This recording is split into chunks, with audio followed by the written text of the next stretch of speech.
జీవీఎంసీకి Swachh Bharat award దక్కడంపై Swachhandhra corporation chairman Pattabhiram ప్రస్తావించారు. Solid waste management సంబంధించి అలాగే వేస్ట్ ఎనర్జీకి సంబంధించి జీవీఎంసీ అధికారులతో కలిసి సందర్శించడం జరిగిందన్నారు.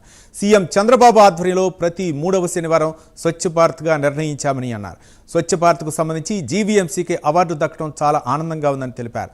సూపర్ స్వచ్ఛ లీగ్ రాష్ట్రం నుంచి గుంటూరు, తిరుపతి, రాజమండ్రికి దక్కడం చాలా గర్వకారణమని కొనియాడారు. జీవీఎంసీకి సంబంధించి రానున్న 2 నెలల్లో ఈ వేస్ట్ను తరలించేందుకు 95 ఎలక్ట్రిక్ వాహనాలను అందించనున్నట్లు పట్టాభిరామ్ తెలిపారు.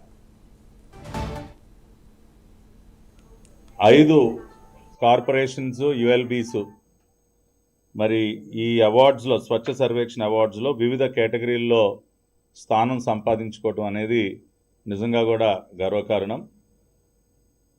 ఎన్డీఏ కూటమి ప్రభుత్వం చంద్రబాబు నాయుడు గారి సారథ్యంలో అధికారం చేపట్టిన తర్వాత పెద్ద ఎత్తున స్వచ్ఛాంధ్ర ఉద్యమాన్ని ముందుకు తీసుకెళ్లటం, స్వయంగా గౌరవ ముఖ్యమంత్రి గారే ప్రతి నెల 3వ శనివారాన్ని స్వచ్ఛాంధ్ర దినంగా ప్రకటించి ఆయన ఈ కార్యక్రమంలో పాల్గొంటూ మరి గౌరవ ప్రధానమంత్రి గారు ప్రారంభించినటువంటి స్వచ్ఛ భారత్ అభియానికి ఒక రకంగా మరొక బ్రాండ్ అంబాసిడర్గా చంద్రబాబు నాయుడు గారు మారిపోయి ఈ ఉద్యమాన్ని